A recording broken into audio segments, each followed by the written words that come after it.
안녕하십니까, 스텝 산사입니다.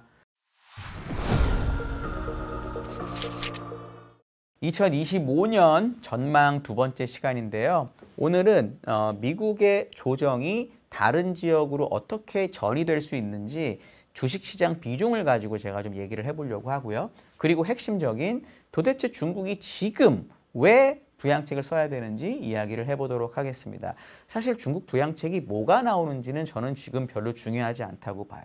이미 2년 전부터 계속 나온다는 말이 워낙 많았는데 계속 안 나왔기 때문에 사람들이 실망한 거거든요. 그럼 결국은 지금은 무엇보다는 언제가 중요한데, 지금 중국은 경제공작회의도 지났고 양회 있고 이런 식으로 되게 중요한 시즌이거든요. 저는 그런 차원에서 봤을 때 요때 정책 모멘텀이 없다면 중국은 희망이 없다라고 봅니다. 그런데 저희가 생각하는 크게 두 가지 이유 때문에 요번에 나올 수 있다라고 봐서 제가 그거 설명 두 번째로 드리도록 하겠습니다.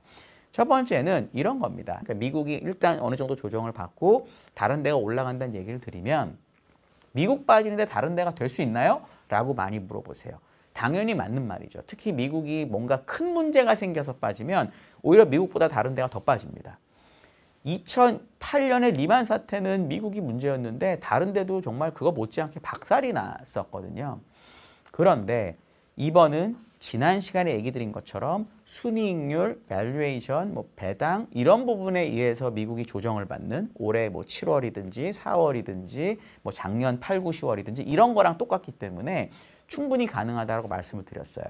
이거를 MSCI 전체에서의 비중을 가지고 제가 설명을 해보면, 미국의 MSCI의 비중은 2009년, 15년 전에 40% 정도 됐었습니다. 그런데 24년 현재는 어떠냐면 65% 내외를 왔다 갔다 하고 있습니다. 무려 15년 동안 25%포인트가 늘어난 거죠. 중국은 어땠냐면 2009년에 2%였다가 5%까지 갔다가 23년에 2.5%로 떨어지고 올해 조금 반등해서 2.7%가 됐습니다. 이런 거죠. 미국이 65에서 다시 40으로 이렇게 망한다는 게 아니고요. 미국이 65에서 예를 들어 한 60, 61 이렇게 조금 빠진다고 생각해 보시죠. 그러면 그 빠지는 것 중에 중국이 현재 2.7%인데 1%만 미국에서 중국으로 넘어오게 되면 중국의 비중은 2.7에서 3.7이 됩니다. 이게 1%가 작아 보이지만 분모가 2.7에서 늘어나는 거기 때문에 사실 40% 정도 올라가는 거거든요. 그렇다면 중국의 주가에는 엄청나게 큰 영향이 있는 거죠. 우리가 삼성전자가 매우 많이 빠지지 않더라도 다른 주식이 오를 수 있는 경향이 있는 건 전자의 시가총액이 너무 컸기 때문에 거기서 조금만 팔아도 나머지를 많이 살 수 있는 그런 경우가 있었던 거랑 비슷합니다. 이게 미국하고 유럽, 일본하고도 비슷한데 선진국 안에서 미국의 비중은 2009년에 50% 밑이었습니다. 근데 24년 현재는 몇 퍼센트냐면 72%, 3%를 왔다 갔다 합니다. 유럽, 일본 합친 거는 2009년에 40%가 넘었거든요. 그러니까 미국하고 유럽, 일본 합친 게 거의 차이가 없었어요. 지금은 유럽하고 일본 합치면 20% 초반입니다. 그러니까 두 개의 격차가 50% 가까이 나게 된 거죠. 마찬가지로 미국의 비중이 70 몇 %인데 이게 5%쯤 빠져가지고 유럽이나 일본으로 넘어가게 되면 유럽하고 일본의 주가는 많이 오를 수 있다는 거죠. 그러니까 미국의 위기 때문에 빠지는 게 아니라 그냥 상대적인 밸류에이션, 이익이 너무 과대 계상되고 반면 일본, 유럽은 싸고 중국은 싸고 이런 것 때문에 자금이 움직이는 거라면 저는 충분히 미국을 조금 팔아서 다른 걸 사더라도 충분히 다른 지역의 주가가 많이 오를 수 있다고 저는 생각을 합니다. 참고로 한국은 지금 전 세계 주식시장에서 차지하는 비중이 한 1% 내외를 왔다 갔다 합니다. 예를 들어서 미국의 비중 중에 이럴 가능성이 얼마나 있는지 모르겠지만 0.2%, 3%만 한국으로 넘어오면 1%가 1.3이 되는 거거든요. 매우 미미하지만 30%가 비중이 늘어나는 셈입니다. 그럼 당연히 주가 수익률이 좋을 수밖에 없다는 거죠. 그러니까 그런 관점에서 이 비미국의 시대라고 하는 저희의 자료의 제목을 이해하시면 제일 좋다라고 저희는 생각합니다. 두 번째는 이제 중국 부양책이 왜 지금 나오는지 얘기를 드리려고 하는데, 첫 번째는 경제적인 이유입니다. 이 중국의 시진핑이 2020년에 앞으로 15년 동안 중국의 GDP를 2배로 늘려야 되겠다라고 발표를 합니다. 근데 21년에는 20년 경제가 나빴기 때문에 기저효과가 낮아서 성장이 엄청 돼요. 그래서 그 당시 그림을 보면 원래 궤도가 여기면 21년에 이렇게 올라와 있습니다. 근데 22, 23에 별로 경제가 좋지 않으면서 옆으로 명목이 기어요. 그리고 올해도 경기가 별로 좋지 않고 물가가 거의 빠졌기 때문에 올해는 드디어 요 점이 요 목표를 옆으로 치고 나가게 됩니다. 중국은 명목 GDP 성장률이 거의 20조 달러에 가까운 엄청나게 큰 경제입니다. 이런 큰 경제가 원래 목표를 계속 목표 쪽으로 가다가 목표를 달성하지 못해서 가다가 한번 치고 옆으로 빠졌는데 여기서 부양책을 또 안 써갖고 25년에 예를 들어 지금 블룸버그 컨센서스를 보면 중국의 GDP 성장률이 4%대입니다. 심지어 나쁘게 보는 데는 3%까지 보고 있거든요. 그래서 목표를 한 번 더 못 달성하면 간격이 더 벌어지게 됩니다. 저희가 학생 때 공부하고 숙제하거나 할 때 예를 들어 내가 수학의 정석 뭐 500페이지를 뭐 2달 안에 풀겠다. 그리고 한 달에 250페이지고 뭐 하루에 뭐 10몇 페이지네 이렇게 생각을 하는데 이거를 어느 순간 내가 밀리기 시작하면 예를 들어 처음에 많이 풀어놨어요. 근데 어느 순간 밀리기 시작해서 원래 나의 계획을 미달하는 순간이 조금만 더 이어지게 되면 그 다음에는 그걸 만회하기가 진짜 어렵습니다. 특히 중국처럼 큰 경제라면 1% 성장을 하는데 더 많은 능력이나 노력이 필요하기 때문에 한 번 궤도를 벗어나게 되면 시진핑이나 중국에 있는 고위 관료들이 문제의 심각성을 느낄 거로 저는 생각해요. 내년이 시진핑 3년임에 3년 차고 중국은 역사적으로 경제가 나빴을 때 문제가 많이 생겼었기 때문에 제가 보기엔 본인이 만들었던 15년 목표 하에서 처음으로 이게 미스하는 게 올해가 되고 그 다음에 내년에 또 미스하면 더 크게 벌어지기 때문에 제 생각에는 그런 거를 만회하기 위해서라도 지금 꼭 부양책을 써야 된다고 생각합니다. 미분양주택 뭐 매입하는 거라든지 그 다음에 소비 관련 촉진책이라든지 그리고 은행 자본금 확충 이렇게 세 가지가 남아있고 지방정부 부채에 대한 건 이미 말이 나왔는데 이 세 가지에 대해서 어느 정도 재정을 쓸지에 대한 말이 나올 거로 저는 판단을 합니다. 이게 미국이랑 비교가 되는 게 미국은 사실 트럼프 대통령이 되고 금리 올라간다는 얘기를 제일 많이 했던 이유는 사람들이 감세를 하는데 재정은 똑같이 쓸 거기 때문에 채권 발행이 늘어나고 관세 붙으면 물가 오르니까 금리 오른다는 거였어요. 근데 트럼프 대통령이 되고 금리가 20bp 이상 빠졌습니다. 무슨 뜻이냐면 미국이란 나라는 특히 공화당이라는 정당은 1800년대 후반에 중반에 링컨이 만든 공화당이라는 정당은 최근에 가장 공화당 대통령 중에 유명한 레이건이라는 사람은 이런 사람들은 재정을 많이 쓰는 것에 대한 분명한 거부감이 있거든요. 근데 그걸 사람들이 인정하지 않고 특히 트럼프의 공약에 있었던 물가를 잡고 금리를 낮춘다는 걸 인정하지 않았었다가 머스크가 도지수장이 되고 스캇 베센트가 재무부 장관 후보자가 되면서부터 이제 받아들이기 시작한 거거든요. 그럼 결국 미국은 내년 상반기에 재정을 지금만큼은 많이 못 쓸 거라는 거고 반면 중국은 부양책을 써서 재정을 쓴다면 둘 중에 상대적으로 유리해 보이는 지역이 어딘지가 상반기에 나오는 것이죠.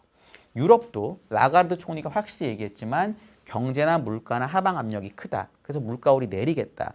영란은행도 25년에 금리 4번은 내릴 것 같다. 얘기를 하잖아요. 그럼 금리 내리는 거와 같이 경기를 부양을 시키려면 거기도 재정을 써야 되겠죠.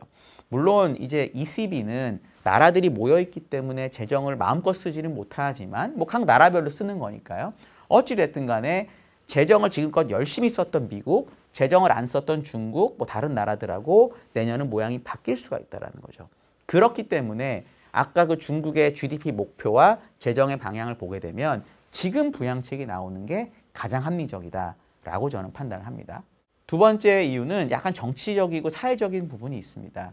그 중국의 사례를 보면 78년도에 이 덩샤오핑이 개혁 개방을 주장을 하고요. 그리고 그때부터 중국 경제가 많이 좋아지긴 합니다.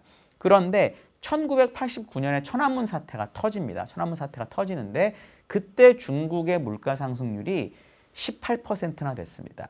물론 GDP도 많이 성장했지만 18%만큼 못 성장했기 때문에 물가 상승률이 GDP보다 높았어요. 이거를 좀 쉽게 설명하면 GDP 성장률은 실질이니까 내가 얻는 물건의 개수가 늘어나는 속도보다 내가 돈을 주고 사야 되는 물건의 가격이 빨리 올라가는 겁니다.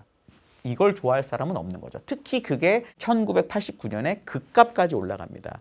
천안문 사태를 왜 중국의 인민들이 했는지에 대해서는 여러 가지 설이 있지만 약간 해외 쪽 기사를 좀 찾아보게 되면은 물가가 너무 올라서 경제적인 불균형이 생겼기 때문에, 불평등이 생겼기 때문에 중국 사람들이 너무 화가 나서 나온 거다라는 썰도 되게 강합니다. 저는 사실 이게 되게 중요하다고 봐요. 뭐 민주하고 뭐 여러 가지가 있지만. 그럼 이런 일이 있을 때 덩샤오핑이라는 사람은 어떻게 했느냐? 저희는 되게 그 사람 이미지가 좋지만 되게 나쁜 일도 많이 했어요. 그때 그냥 탱크로 사람들을 밀어버렸던 결정을 이 사람이 합니다. 그때는 20몇 년 전이기 때문에 그냥 넘어갔을 수 있다라고, 30몇 년 전이군요. 이렇게 돼서 넘어갈 수 있다고 보지만, 그랬기 때문에 결국 2, 3년 혼란을 겪다가 덩샤오핑이 92년에 남순 강화라는 걸 통해서 다시 남부를 돌면서 다시 경제를 일으켜야 된다. WTO에 뭐 이런 식으로 하면서 수출 많이 하고 2000년에 WTO에 가입을 하거든요. 그러면서 중국 경제가 진짜 좋아지고 여기까지 온 겁니다. 현재 중국 경제가 어떠냐면 중국은 지금은 물가 상승률이 워낙 낮기 때문에 아직은 GDP 성장률이 물가보다 높습니다. 그런데 중국 정부가 지금 제일 안 하려고 하는 방향이 두 가지가, 한국의 부동산 방향으로는 가지 말아야 되겠다. 요거. 일본의 물가가 낮아서 왔었던 잃어버린 30년은 가지 말아야 되겠다. 요 두 개를 경제정책으로 되게 중시한다라고 저는 알고 있는데, 그렇기 때문에 지금 중국 정부의 하나의 강력한 목표가 너무 낮은 물가를 정상화하는 것 중에 하나입니다. 그래서 금리도 내렸고 뭐 이제 재정도 쓸 거라고 저는 믿고 있잖아요. 그런데 물가가 올라가는 와중에 혹시 부양책이나 이런 게 없어가지고 중국 내수 소비라든지 이런 부분이 잘 안 풀리게 되면은 저는 진짜 심각한 문제가 생긴다라고 봅니다. 그냥 물가가 올라가는 그림으로만 나오게 되면 이건 진짜 그때와 같은 일이 벌어질 수도 있는 거거든요. 그런데 2025년 대명청지에 과연 시진핑이 1989년 같이 진압할 수 있을까? 물론 모르죠. 중국도 공산주의 사회니까 어떻게 될지 제가 전혀 알 수 없지만 그때보다는 가능성이 낮지 않을까라고 저는 보거든요. 그러면 그런 리스크를 테이킹 하느니 지금 부양책을 써서 물가도 올리고 경제도 올려서 사람들이 좋게 만들어야 되겠다라고 생각할 가능성이 높다라는 겁니다. 저희는 그런 차원, 아까 처음에 말씀드렸던 GDP에 대한 목표, 그리고 약간 이 정치적인 불안함까지 감안했을 때 지금부터 3월 양해까지 뭔가의 부양책이 추가적으로 나온다고 기대하는 게 훨씬 합리적인 것이라고 저는 보고 있습니다. 이 중국의 부양책은 어떤 방향이 나올 거라고 저는 크게 보냐면, 원래 중국은 경제가 좋아지거나 좋아지게 만들고 싶으면 나가서 돈을 쓰게 했고 수출에 되게 집착했습니다. 돈을 자꾸 자기네로 끌어오는 걸. 근데 이번에 한국이랑 일본에 무비자를 해주는 걸 보면 알 수 있는 건 중국으로 좀 와서 쓰라는 거거든요. 중국의 무역 흑자가 되게 많이 나고 있는데, 무역 흑자가 많이 나오는 이유가 수출이 잘 됐다기보다는 수입 금액이 매우 크게 줄었습니다. 근데 수입 금액이 크게 준다는 얘기는 점점 더 사람들이 위안화를 안 받아가는 거죠. 왜냐하면 중국이 수입하면 위안화를 주는 경우가 많거든요. 그게 적어진다는 거죠. 그 얘기는 오히려 수입 금액을 늘려서 무역 수지가 조금 준다고 하더라도 다른 나라들이 중국의 물건을 좀 더 팔게 만들어서 위안화 국제화라든지 중국의 소비를 늘리는 방향을 촉진할 가능성이 저는 더 높다라고 봅니다. 그 그림이라면 중국과 밀접한 경제적인 관계를 갖고 있는 유럽은 정말 중국하고 밀접합니다. 그리고 당연히 이 아시아에 있는 국가들의 경제도 같이 좋아질 수 있는 가능성이 있다. 그러면 이제 저희 리포트의 제목대로 최소한 상반기 정도는 비미국의 시대, 상대적인 수익률이 미국보다 비미국이 좋은 가능성이 저는 매우 높다라고 보고 있습니다. 다음 시간은 요 1번, 2번의 논리에 맞는 어떤 종목이나 어떤 업종을 해야 되는지 얘기를 제가 드리려고 하고요. 그건 제가 리포트 다시 가져와서 자세히 말씀드리도록 하겠습니다. 감사합니다.